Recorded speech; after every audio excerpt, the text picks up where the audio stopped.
Hello and welcome to Direct Supply's Continuing Education webinar series. Direct Supply offers monthly webinars on a variety of topics throughout the year. The topic for today is 2018 Update, Trending K-Tags with the 2012 Life Safety Code Adoption. Today's content will be specific to K-Tags. For more information on E-Tags, watch for the Emergency Prep webinar coming in September. My name is Robin Malik and I will be facilitating today's meeting. Please note, the information contained in this presentation is intended to provide general information but not advice about certain regulations and initiatives. This is not intended as legal or other advice, and each situation may vary depending on the particular facts and circumstances. You should not act upon this information without first consulting with qualified legal counsel. Today's webinar will be presented by Chris Moran from Jensen Hughes. Chris is a registered fire protection engineer with 10 years experience managing and supporting fire protection engineering and code consulting projects for government and commercial clients. He reviews and surveys existing and new healthcare facilities for compliance with NFPA 101 as adopted by the Joint Commission and Centers for Medicaid and Medicare Services. He provides code consulting support for healthcare clients with life safety and fire protection questions.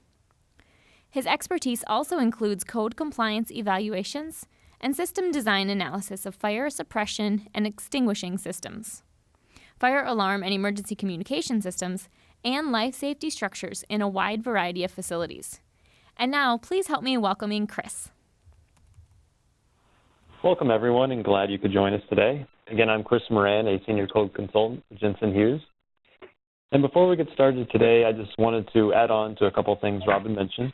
One is that please keep in mind that AHJs, or authorities having jurisdiction, have a wide degree of discretion, so it can be few absolutes. The information provided is based on my company and my experience and our best judgment, but please keep in mind that this may differ from what your local AHJ says. So there are a couple learning points you should get out of today's presentation. First, we're going to talk about some recent fires and lessons learned from them.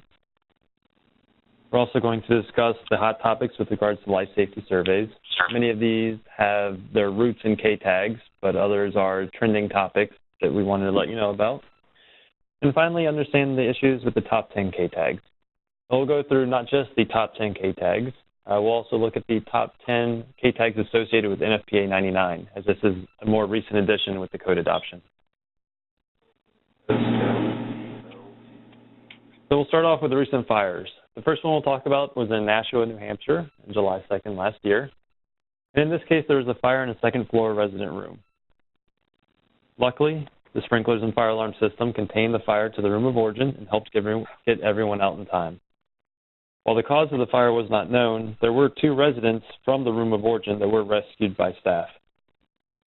50 residents were relocated to a nearby nursing home, and 1 resident was transported to a hospital.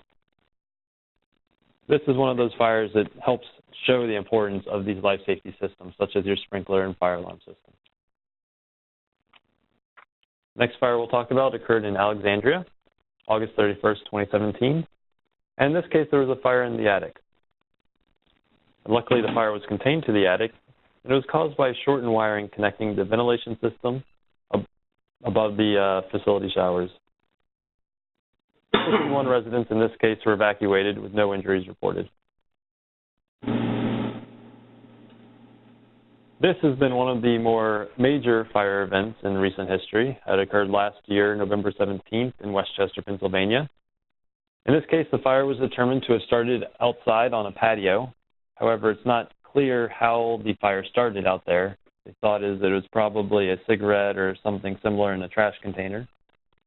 And the fire ended up climbing the outside wall, setting the roof on fire. At that point, it then spread throughout the rest of the structure.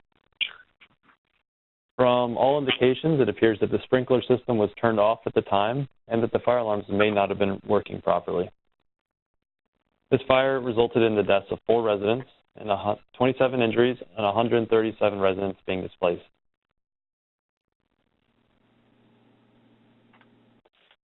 And finally, we have a fire at a nursing home in Hill Haven, New York, that occurred just a couple weeks ago on June 30th. There's unfortunately very little information that's been available regarding this fire. There's fire origin, sprinkler activation, all of those details aren't known. All we know is that the fire started in a resident room. One resident was taken to the hospital as a precaution, but apparently there's very little impact to other residents or parts of the facility.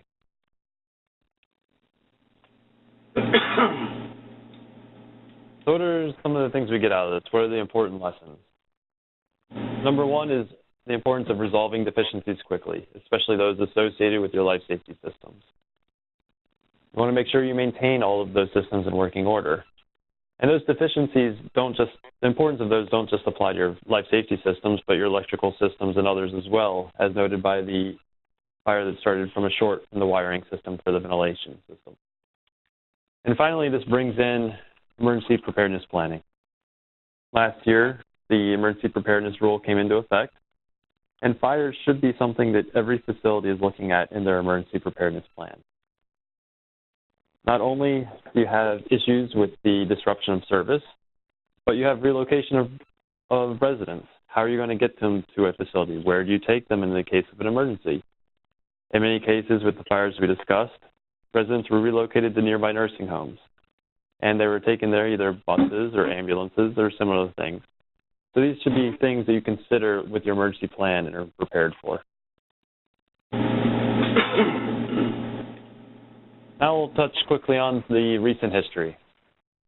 As we all know, July 5th, 2016, the new rule became effective. However, nobody, not even CMS, was ready to start surveying and implementing the rule, so that was delayed until November 1st. Then last year, November 15th, the emergency preparedness rule was implemented. As many of you hopefully know, fire door inspections were a big issue. It wasn't clear what was being inspected and how it was being inspected, so those were actually postponed to the beginning of this year. And currently, K-tags are now under review and revision. We know that there will be new K-tags included. The Aspen system is in the process of being updated, as well as the 2786R forms. And we know at least there will be the one new K-tag, K761, because there have been at least 14 lucky facilities that have been cited for it, even though it doesn't technically exist yet. This has to do with the fire door inspection, testing, and maintenance, and will be the new K-tag number for that. It's unclear how some of the surveyors gained access to this K-tag prior to its official release, but please keep in mind that if you are one of the lucky recipients of this K-tag, that it is still a valid deficiency, but at this time it was not properly documented under K, as it should have been documented under K211. Also, there are a number of K-tags that had extra criteria that went above and beyond what was required by code. Some of these include qualifications for planning and conducting fire drills, qualifications for performing the risk assessment, reference errors in K-tags, and circuit breaker testing and what happens there. And so many of these have been brought to the attention of CMS, and we're hoping that revisions will be made to clarify these issues. So getting into some of these hot topics now. We're going to talk a little bit about the FSCS, liquid oxygen, fire door inspections, door latching and the 5-pound rule, door gaps, emergency generators in your emergency power system, customary access, fire alarms act, and risk assessments. Some of these are a little bit older, but we're still seeing questions on them and wanted to bring up the latest updates that we have. So first we'll touch on is the FSCS. For those of you that have issues with NFPA 101, there is the alternate that you can go under NFPA 101A and do the fire safety evaluation. The current edition that would be applicable now is 2013. The problem that we're having here is that there are approximately 500 nursing homes that may not meet this requirement. And it's due to the construction type of the building. Under the previous Life Safety Code edition, 2000, and the 2001 of NFPA 101A, buildings with construction types that did not meet the requirements of the code can make up for that with the extinguishment requirements. So by providing sprinklers, you gained essentially extra credit because at that time sprinklers were not required in nursing homes. Well, jump forward 12 years, and now the code does require sprinklers in nursing homes, and that credit has essentially been removed. So those facilities with construction type issues now do not pass the FSCS. This has been brought to the attention of CMS, and they recognize that this is a significant issue as it's very difficult to upgrade construction, if even feasible, along with the significant disruption of services that would be brought in. So due to this, CMS issued an SNC letter that allows for a one-time limited waiver of up to 5 years. The clock on that waiver would start on the date of which the survey is performed. However, we do want to note that New York at this point has only been allowing 3-year waivers, which we do not understand the reasoning why. CMS has been made aware of the issue, and we're hoping that they'll clarify why this is happening. Now, how are we going to fix this? We understand that upgraded construction is not only expensive, but may not be feasible for a number of facilities. And so we've looked at trying to adjust the codes so that CMS has something to reference and adopt. Unfortunately, the amendments that were proposed to the 2019 edition of NFPA 101A were not included. The committee there had concerns that the changes were only affecting NFPA 101A, but it was really that code is designed to reflect NFPA 101. And so they said, no, we're not going to adopt any of these changes. You need to make changes to NFPA 101. Well, unfortunately, because of that, lost 3 years, and so now changes are being proposed for the 2021 edition of NFPA 101. These changes have been proposed, and hopefully by later this fall, we'll have a good feel as to how these changes are going to be seen by the committee, and may have an update as to how this process is going to go at that time. Unfortunately, at this point, CMS is not committed to anything, and we're still kind of feeling them out every time we talk to them on this issue. Next, we'll touch on liquid oxygen. This has mainly been an issue so far in Region 5 under K923. And the section here is part of NFPA 99, and it provides a requirement for rated separations. Well, as is commonplace, liquid oxygen cylinders are used for patients throughout the facility. So section 11.3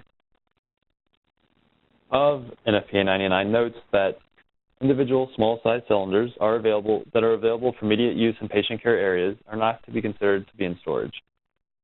Well, recently a TIA was issued that affects not only the edition of NFPA 99 that was adopted, but also the issues before and after.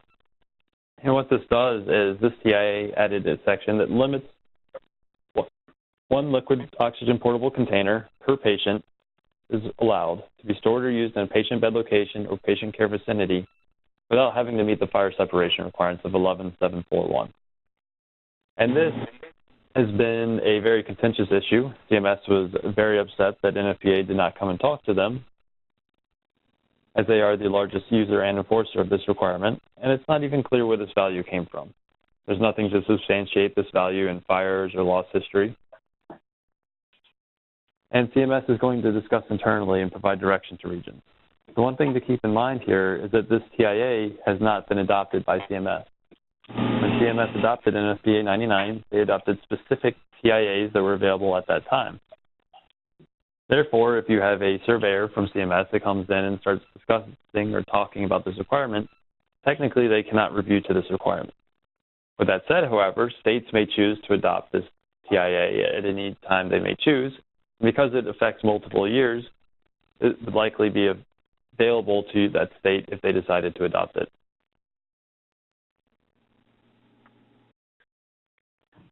Next, we'll get into fire door inspections. As I mentioned before, full compliance and inspection was enacted on January 1st this year to clarify issues. And the main thing to understand here is that these issues should currently be cited under K211. Although in the future, next month or two, depending on when these K tags get updated, it'll fall under K761. Make sure that non-fire rated doors are still maintained under the facility maintenance program. So all your corridor doors, other doors along your means of egress, just because they're not fire doors does not mean they do not need to be maintained.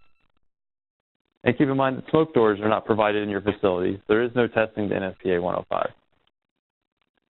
Now, in many cases, labels on your doors may have been removed, or, as I've seen in many situations, painted over so many times you would never know they were there.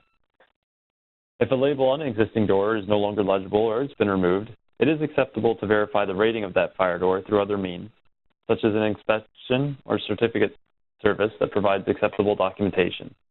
So if you have a door that you know is fire rated, you bought it as fire rated, but the label is now missing or unlegible, you can have that door certified to prove that it is a fire rated door.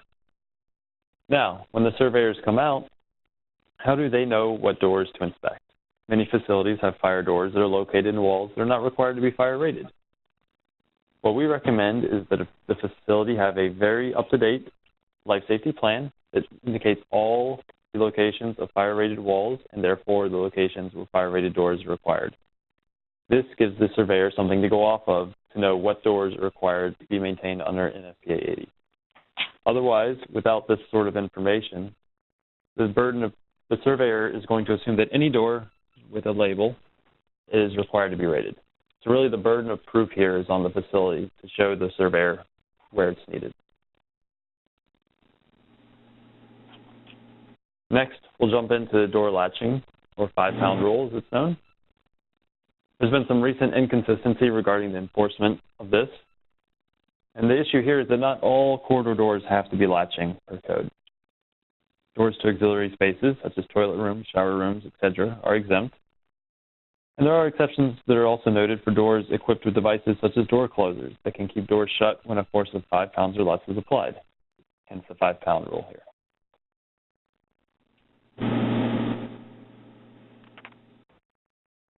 Next, this is an old issue, but we've seen it pop up again. Door gaps for corridor doors. Keep in mind that door gaps for corridor doors does not apply to fire-rated doors. Fire-rated doors have their own door gap or clearance requirements that are noted in NFPA 80. But in this case, for corridor doors, you're allowed up to a 1/2 inch gap between the door stop and the face of the door. So in this case, as shown on the figure, this would be between the 2 black squares. This is supposed to account for the, this is supposed to account for the expansion and contraction of doors during the summer and winter months, but unfortunately does not factor into account door warping.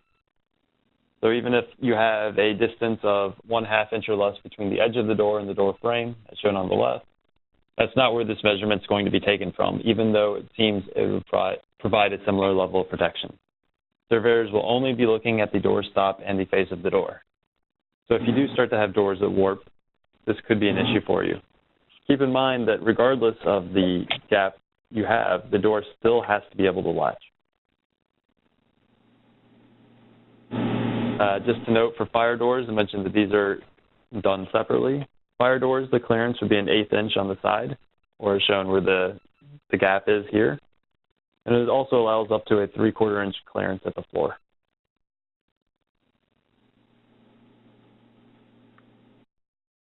Next, we'll jump into emergency generators. This goes a little bit beyond K-tags at this point in that we're going to touch on E-tags in the new emergency preparedness rule briefly. And that rule requires you have alternate power sources to provide temperature in safe areas and for provision, such as medicines and food, lighting, fire protection, and sewage waste disposal.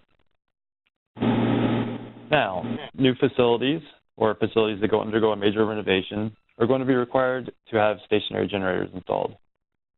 And any existing facilities that already have life support equipment would already have a stationary generator as well based on those requirements. Or for existing facilities that do not have this, the question is, well, what kind of alternate power source do we need? Does it have to be a stationary generator?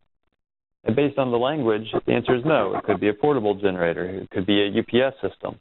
Although realistically, a UPS system is probably not going to provide the amount of power that you need to cover all the issues with temperature, lighting, fire protection, sewage, and waste disposal. So with that said, portable is okay, but there are limitations. Some of these are discussed in the State Operations Manual. But some of the things to consider would be facility connections. You need to have a connection via a transfer switch and permanent connection location. What this means is you can't have a generator outside and run power cords into your facility and use those. You need to have a permanent location that you would attach that portable generator. It also needs to be protected from damage and located away from opening. don't want the exhaust coming through open windows and getting residents sick. And finally, you need to make sure you have fuel storage for runtime.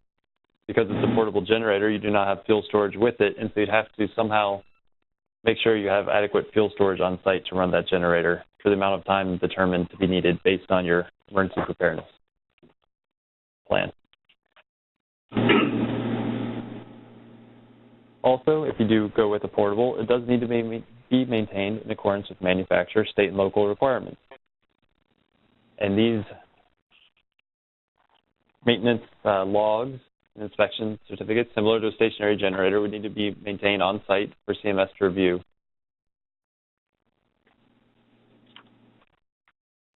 Next, we'll touch on emergency power systems briefly. One thing to keep in mind with these is there is a fuel testing requirement. This is an annual requirement that requires the fuel to be sampled and tested to a specific ATM test standard. Well, we've had a couple of questions come up lately. What happens if my fuel system is shared with other equipment? This would not be applicable to level 1 generator systems, but for other generators on site, they might share fuel with other building systems. So in that case, if you're replacing the fuel every 2 weeks, that once a year test isn't really going to provide you much. And so a facility was cited recently for this, and the recommendation at that point was to submit their fuel order history with fuel grade and the type ordered to demonstrate that they are on a regular basis essentially testing their fuel. Every time it's replaced, they're getting new fuel. And so unfortunately, we have not heard the results yet back on this, but we're hopeful that in situations like this, the annual fuel testing would not be needed. This was especially an issue for this facility because of its remote location. Next, circuit breaker testing is still an ongoing issue. NFPA 99 has created a task group to research this, but has not provided any direction yet. And the issue stems from K918, which references NFPA 110 for inspection, testing, and maintenance, which requires annual inspection of main and feeder circuit breakers with the exercising period based on manufacturer guidance. Well, it really leaves it unclear what to do if the manufacturer does not specify an exercising period or does not even recommend it at all. There are major concerns with exercising these breakers, especially under full load, as it can damage the breakers. So what happens if you are doing your testing and now you've damaged your breaker? Well, now your power system has significant issues. We've seen that some facilities have backups provided on site during the testing just in case. But again, this is a major expense and is a significant issue when it comes to the testing of this.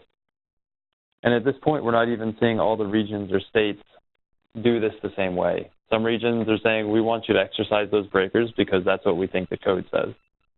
Other regions or states are saying, we don't want you to touch them at all until we get more information from CMS. So what CMS has said at this point, although not officially, is that they are considering having facilities put together a plan for testing if manufacturer guidance does not exist. This is to put the onus back on the facility to figure out how they need to go about testing their breakers. The last couple of things we'll touch on are customary access. Customary access in this case is used to determine which buildings or parts of buildings need to be surveyed. Customary access would be where residents go on a regular basis. That could be once a day, it could be once a week, depending on what the location is and what the resident is there for. And this recently came up due to a citation that occurred in a nursing home, where the nursing home was fully sprinklered. It was attached to a central core area, and then on the other side of that central core was an assisted living facility.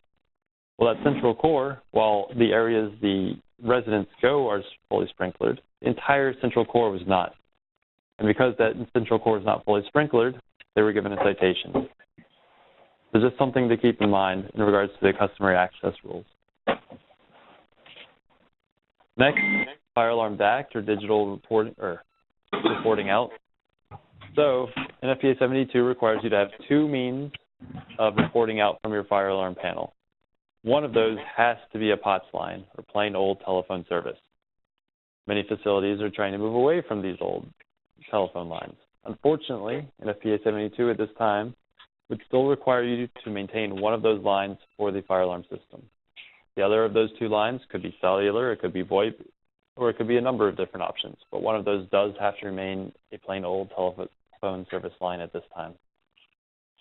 And finally, just a reminder on risk assessments. Risk assessments are only applicable to new construction or to major remodels and renovations. Existing facilities do not need to perform risk assessments. And finally, one other rumor that we have heard is that CMS is considering less frequent surveys, high-performing facilities, or perhaps using a shortened survey process. Of course, at this time, it's just a rumor, but if that happens to be the case, that could be good news for a number of facilities.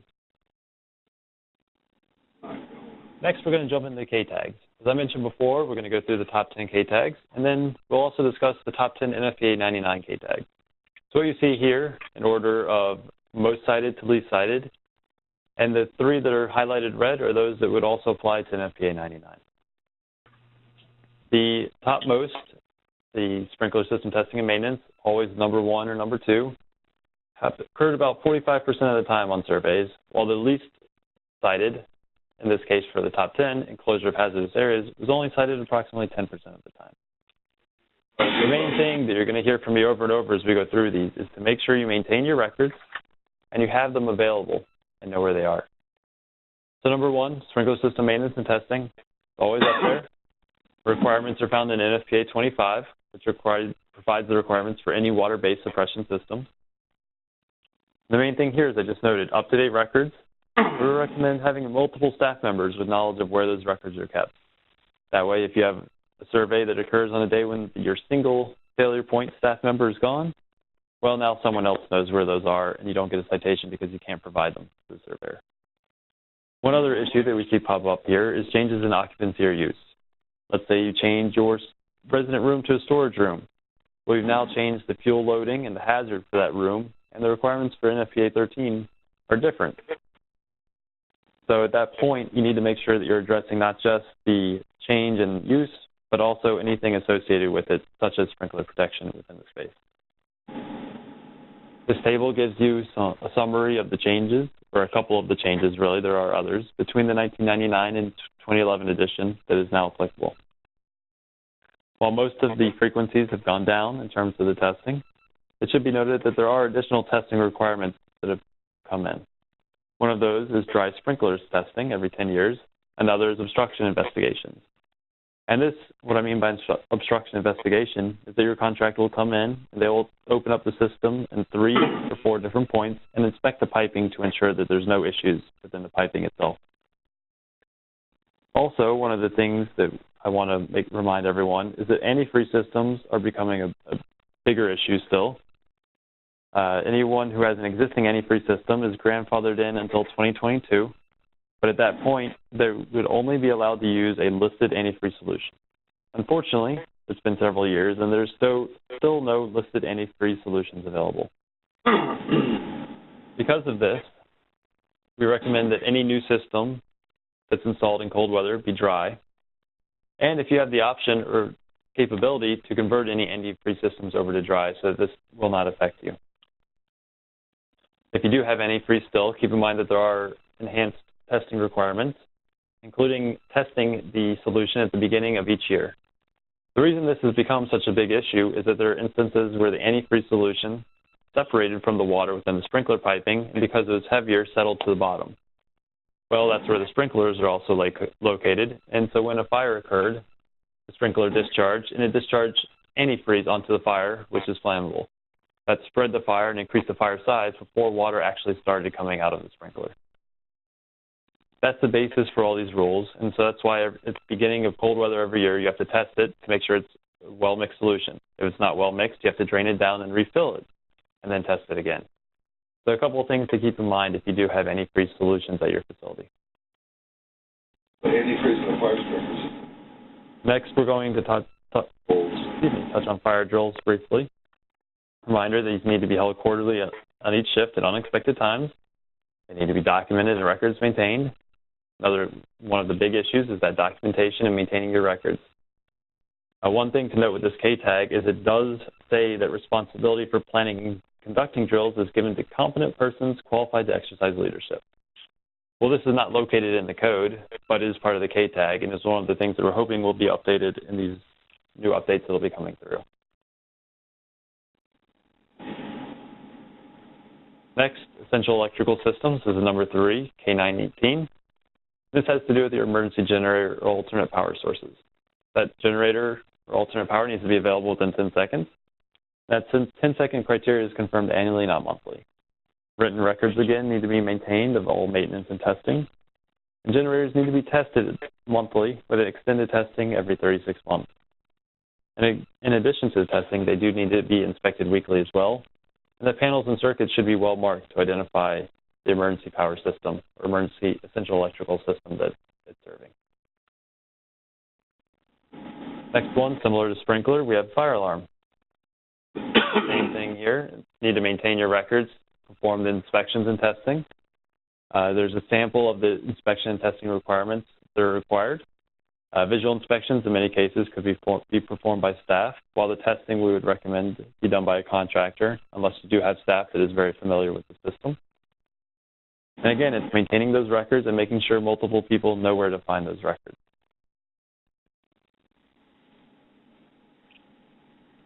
Corridor doors we touched on briefly in regards to the door gaps and the positive latching or the 5-pound rule. But this is still one of the top 5 in this case, K-tags that's cited. These doors need to resist smoke.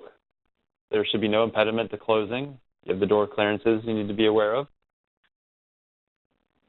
And this is one of those things that would be cited if these doors are not maintained. So while they're not a fire door, they still do need to be maintained because they are part of your means of egress.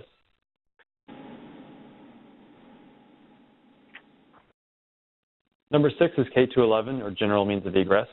This is sort of a catch-all for a number of them, but does include things such as fire door inspections for the moment, as well as some of the recent additions that allow for fixed furniture, wheeled emergency transport, medical emergency equipment that can be stored in your corridors.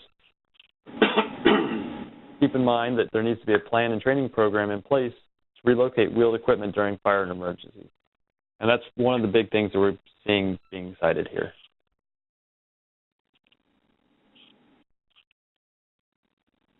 Next is everyone's favorite, power and extension cords. Obviously, this is still a big issue. One thing to note here is there's no good way to resolve this with the exception of not using them at all. Every region, state, surveyor interprets these requirements differently. So obviously, the safest way at that point is to not use them. While that does put additional stress on the facility, it is the safest way to ensure you do not get a K-tag. What's shown here on the screen is the requirements from the K-tag, so hopefully this should provide the surveyors an understanding. However, that still does not seem to be the case. Keep in mind that extension cords are only to be used for temporary purposes and are not used as a substitute for fixed wiring. As soon as you're done using that extension cord, it should be wrapped up and put away. The rules here, I'm not going to go through them all, but it does describe where you can use power strips, where you cannot, and there are the different UL certifications required for where you are using them. A note on this, ACA is reportedly planning to put together some additional clarification on this to be reviewed by CMS. So hopefully there will be some additional clarification and documentation that will be available for people to use, and hopefully for CMS so that everyone's on the same page at that point.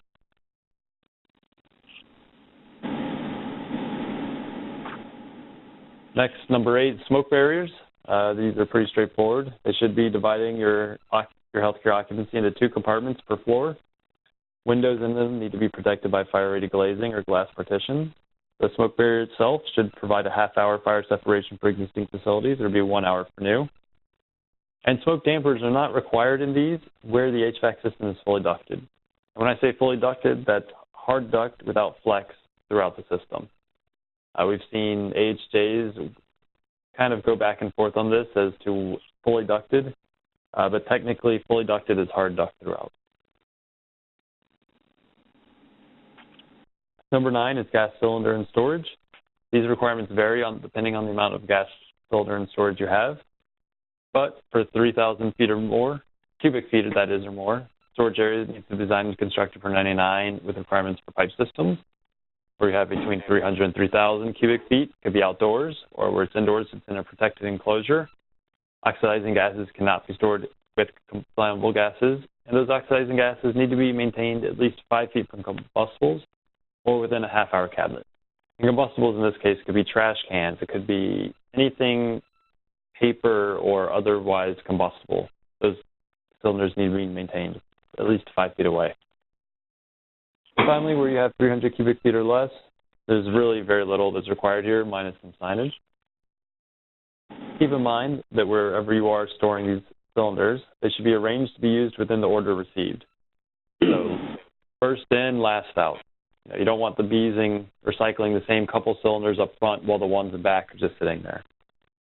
Empty cylinders need to be segregated from the full cylinders and should be clearly marked. And if you do have outdoor storage, it should be protected from the weather. And finally, number 10. This is enclosure of hazardous areas. Generally, all these enclosures need to be smoke resistant.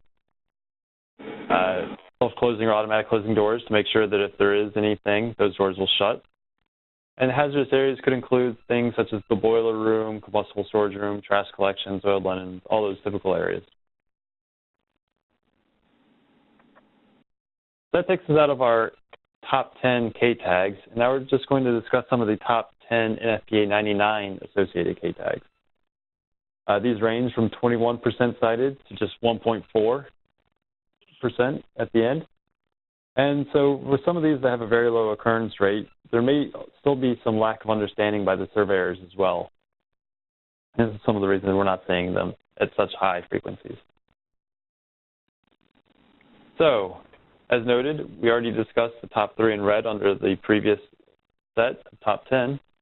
And so we'll jump into number 4 here, which has to do with electrical system ITM.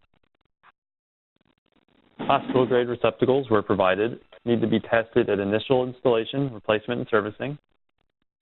Receptacles that are not hospital-grade need to be tested at intervals not exceeding 12 months.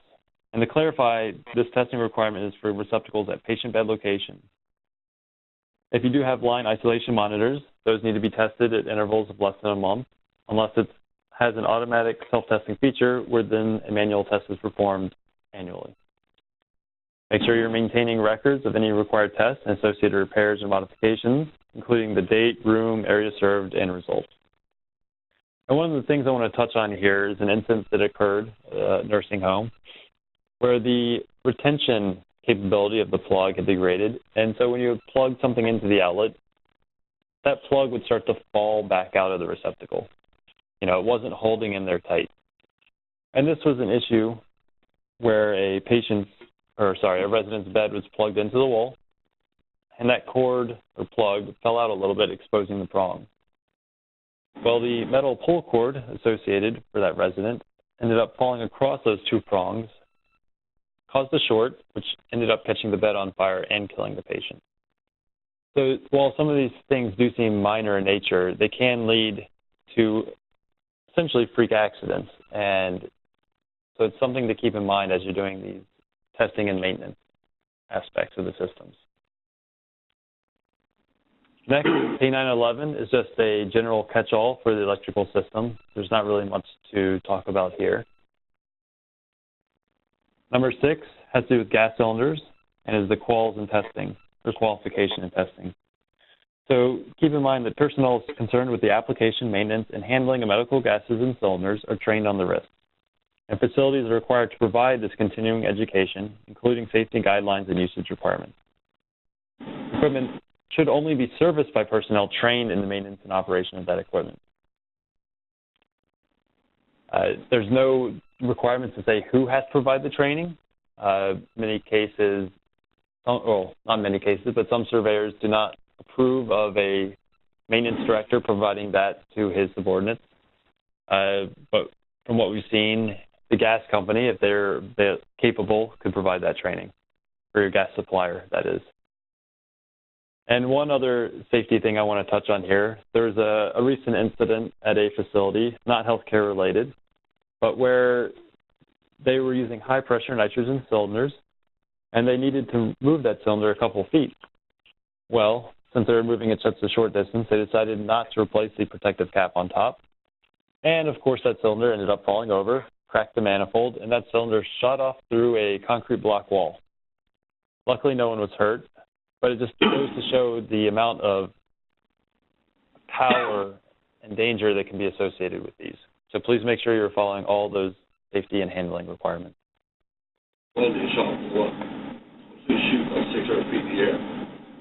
Next, we'll talk on K921, which is electrical equipment inspection, testing, and maintenance. And this differs from what we talked about before, and then that was electrical system, whereas this is specific to the electrical equipment.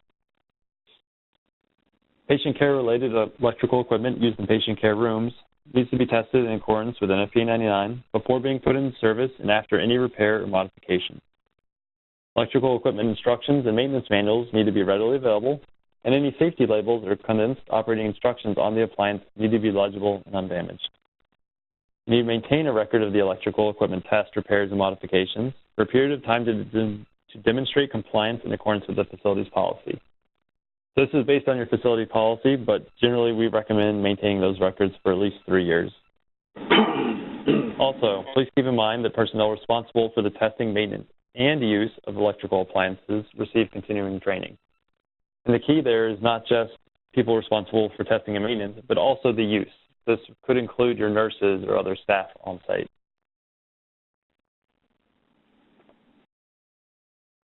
Number 8 has to do with the essential electrical system.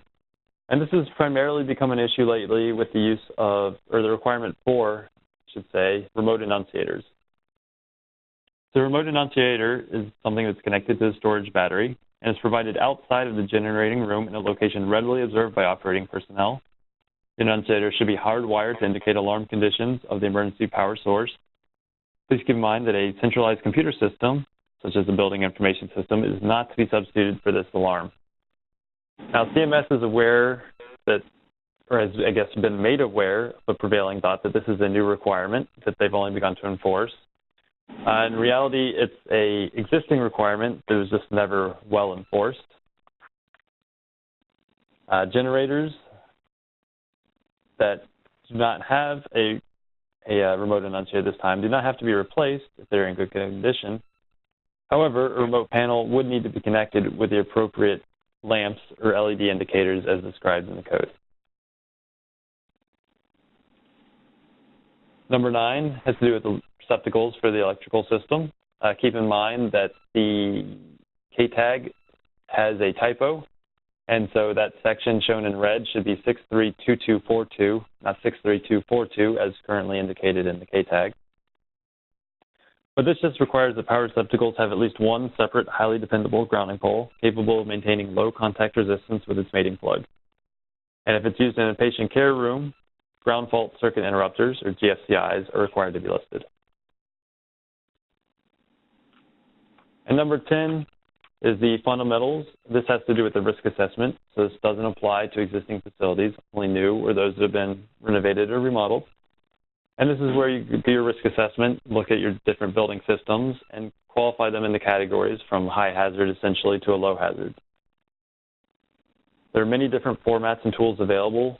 If you just look online, CMS also provides a couple of recommendations.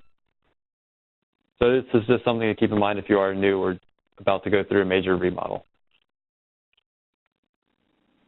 That finishes our discussion on top K-tags. I just want to provide you with a little information here in that there's updated training available online. It's provided by CMS. It's available via the link shown. In addition to the 3 noted, there are many others available online. These are just the 3 that have been most recently updated or provided. And in addition to the K-tags currently being updated, they are updating also the interpretive guidelines that go along with those. And those are essentially sort of an appendix or a qualifying material for some of the K-tags that provide additional insight as to what they're looking for.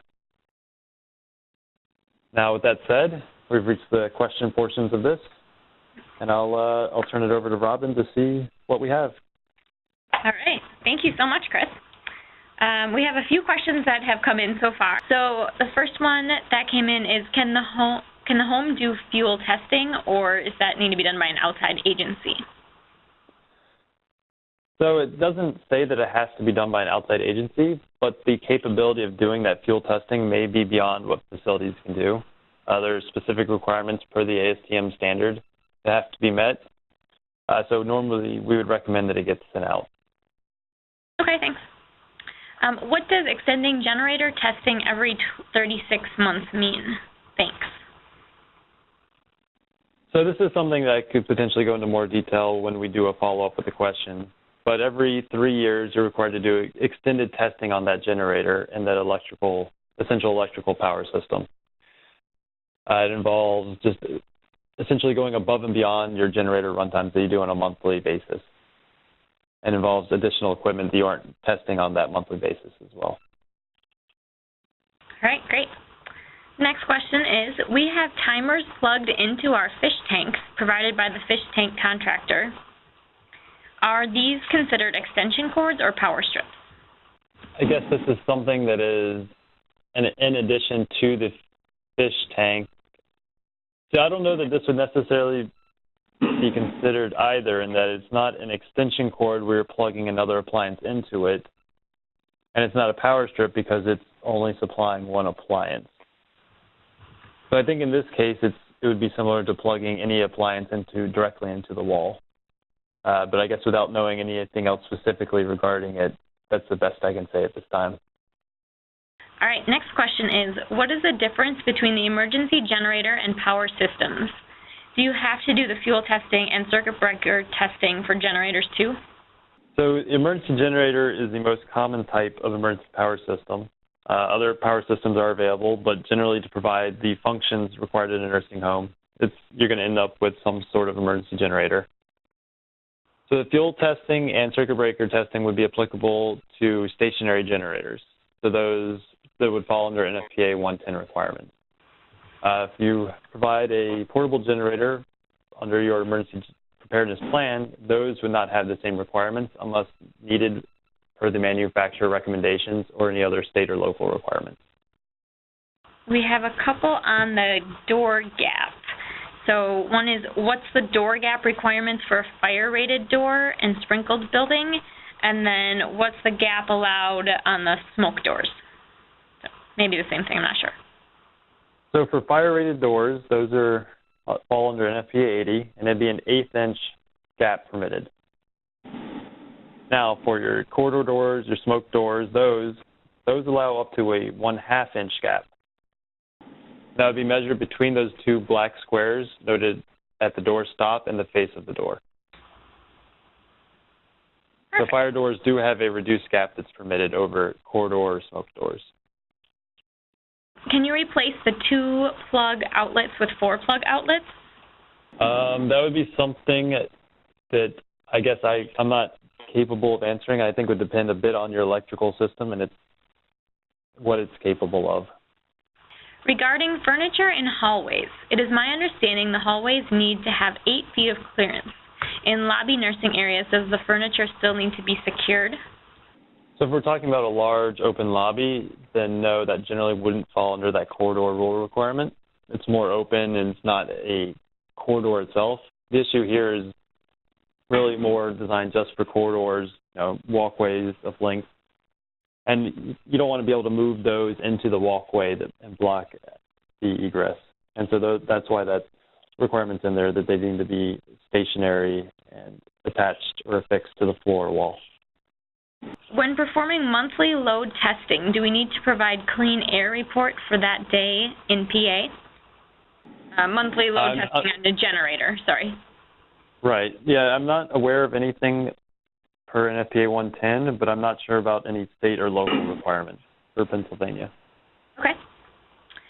And could you cover the 5-number rule again? Okay, so the 5-pound rule. 5 pounds, sorry. Oh, that's fine. So there are exceptions for corridor doors in some cases where they do not need the latch. And some of those have to do with what's known as the 5-pound rule and would apply to powered doors or existing manual doors. And essentially what that's saying is that those doors need to stay shut when a force of 5 pounds or less is applied to them.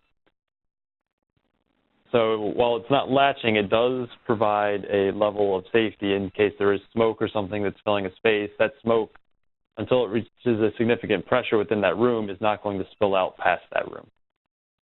Per the new rule, can we have a bench for resting as long as there is a 5-foot clearance?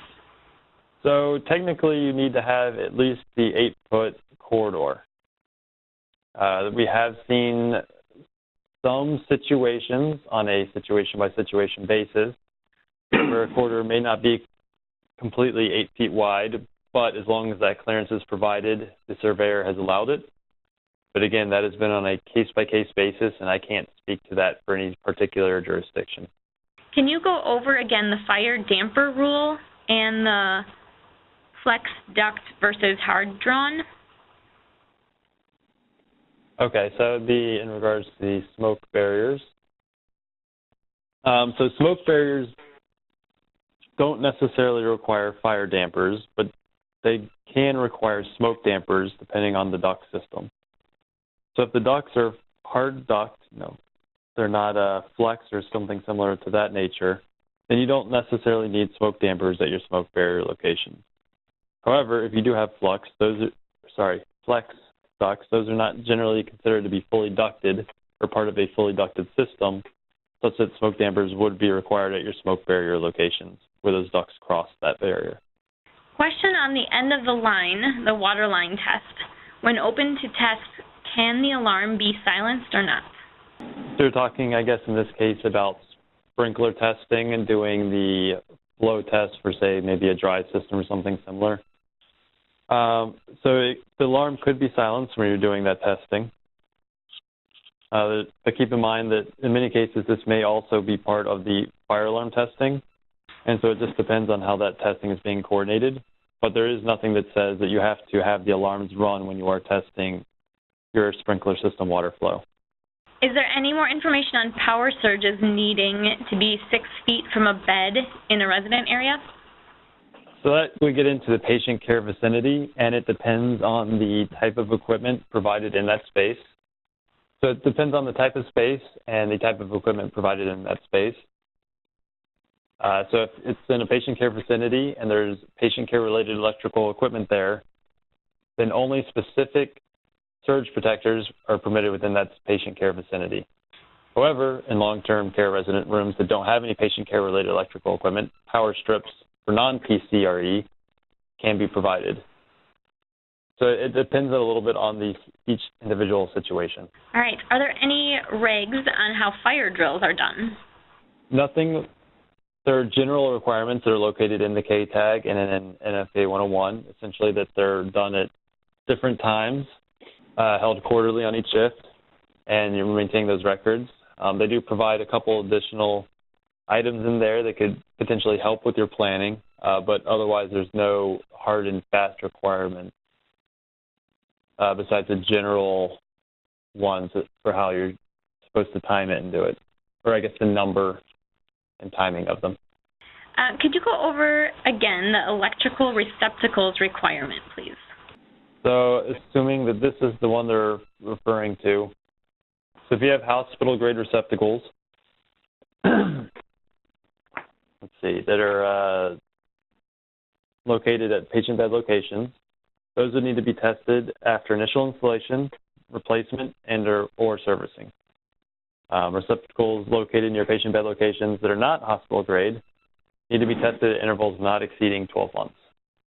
Perfect. And is there a difference between power strips and surge protectors there? So this is only referring to the receptacles themselves in the wall and not any power strips or surge protectors that may be plugged into them. All right. I think we are going to take one more question here, and then I'm going to pass it over to our next presenter. So we have a 2,300-gallon tank on our generator we fill once a year. What would I need from supplier, or do I need to send to outside testing? This would be that situation similar to what we described before. If you're replacing it on an annual basis, while this is not necessarily something that CMS has approved at this time, we think it would be a valid way of just showing that if you're fully replacing that fuel once a year, if you provide documentation and timing of the fuel, what type, what consistency, details on that fuel to show that it meets the requirements, that should be acceptable. All right, awesome. Thank you so much, Chris, for all of the valuable information. So now, please help me welcome our TELS trainer, Dave Race, who's going to take us into the TELS platform to review the tools and resources that we have available on K-tags and TELS best practices. And Dave, there's a couple questions that came up that I just wanted to read off for you that were kind of related to TELS. So first is the link to this going to be in the online training. And then also the second question is, we just switched to TELS and they're wondering if the logs in TELS replace our paper logs or if we still need to keep the paper copies. Okay, great questions. And we will definitely put a link to this webinar on the TELS training tab. So you will absolutely have access to that. And I'll show you where that is in a moment. The logs in your TELS platform will replace your paper logs.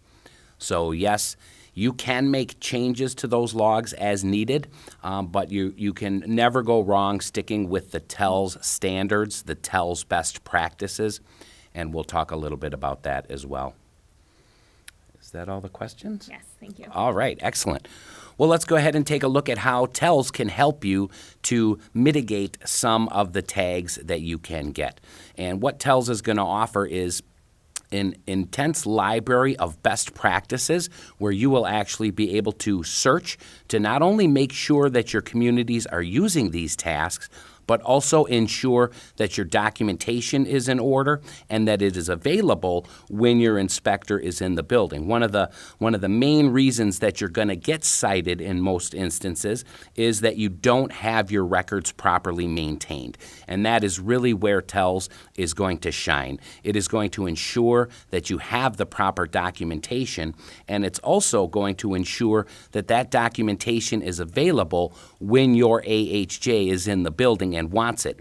Even in the absence of your maintenance director, the executive director, the director of nursing, maybe your regional maintenance person, he or she is going to have access to all of this information at a moment's notice in the TELS platform. What you're looking at right now is the TELS dashboard, and this is what you're going to see when you're in charge of multiple buildings using the TELS platform. So I'm going to quickly show you how you access our best practice library and also how you can ensure that your buildings are using these tasks that are going to ensure that these K-tags are being properly documented. So I'm going to click on the Configure tool in the upper right-hand corner, and we're going to select Tasks.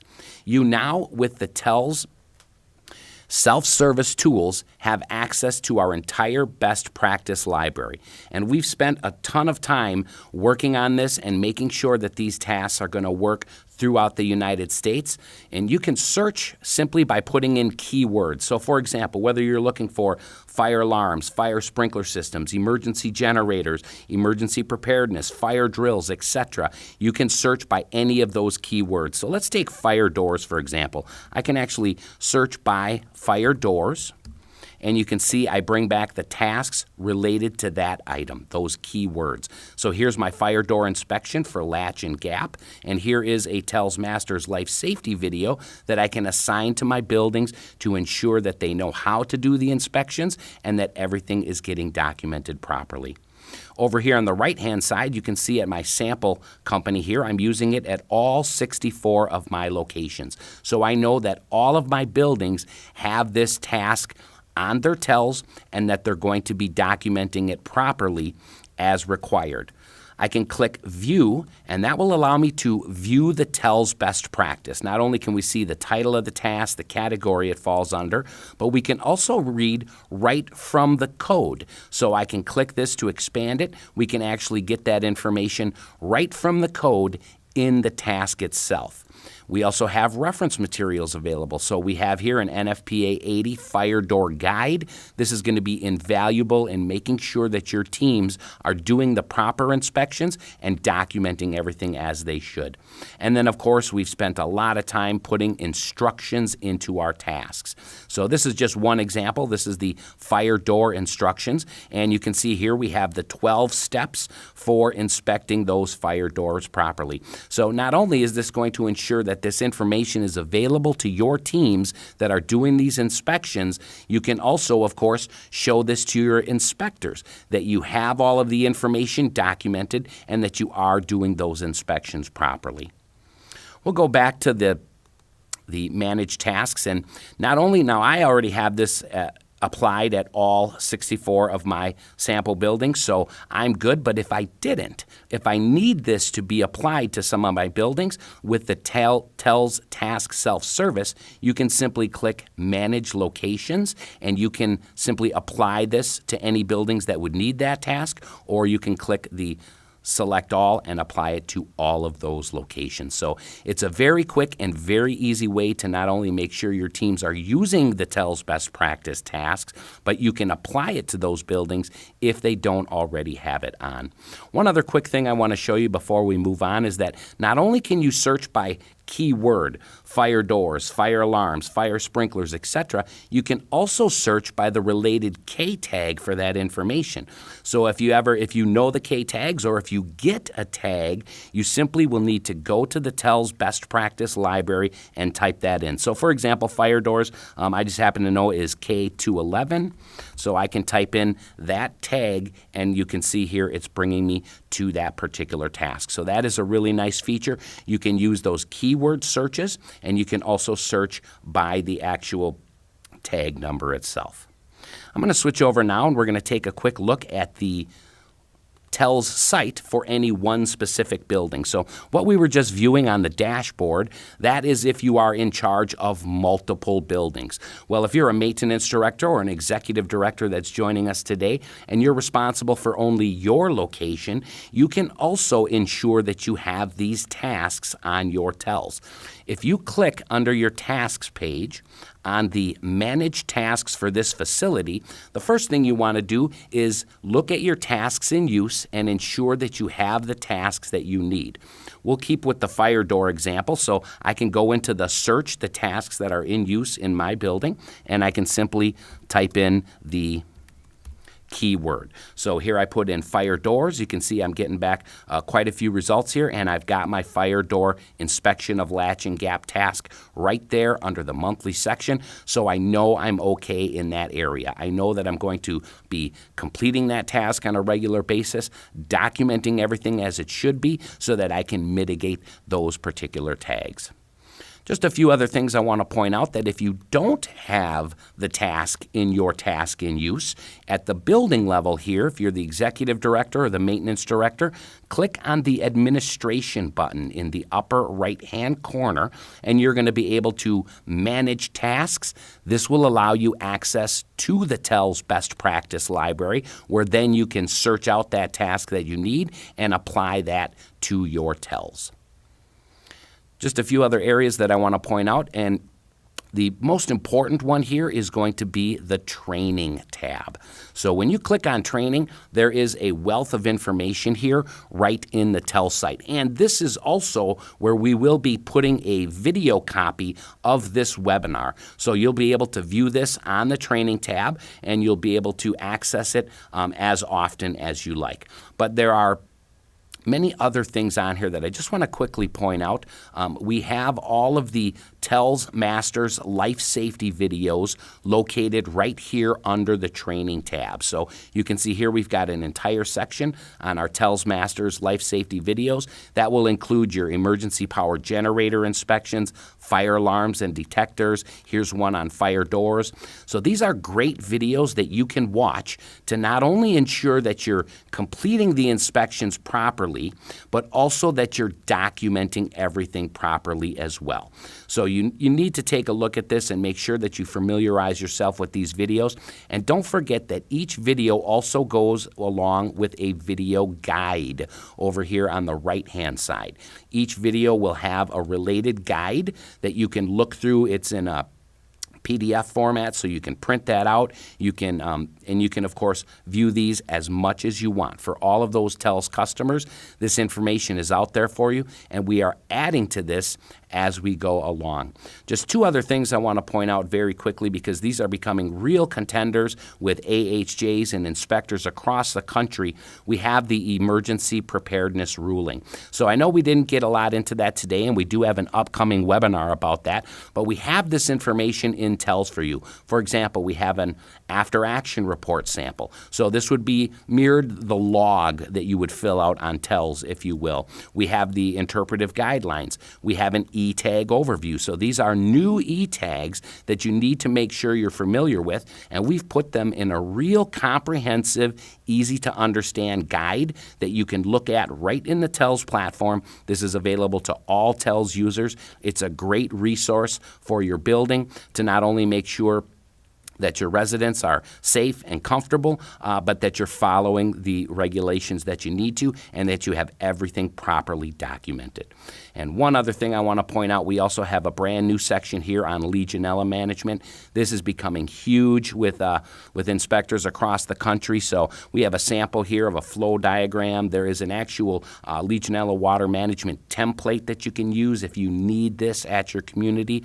So there's a wealth of information here. This is all under the training tab in the TELS platform. So I urge you to take a look at it, click on the training tab, go through the materials, but the first thing you want to do is, of course, make sure that these tasks are applied to your building so that you're documenting and making sure that everything is in there. Now, if you do have any trouble or you have any questions, or maybe you're not familiar with TELS and you want some more information about the platform, please give us a call. Our phone number at TELS is 1-800-667-3880. Or if you have any requests, you can email all of your TELS requests to requests@tels.net. It's a great resource, and we'd be definitely happy to hear from you. So please give us a call. And I put that information up on the screen so you can write that down and contact us at TELS. Perfect. Thank you so much, Dave, for that great demonstration. And thank you again to Chris for your extremely helpful content today. We really appreciate your time. For more information about our upcoming webinars or to view past webinar videos, please visit directsupply.com/webinars. Once again, thank you for attending today.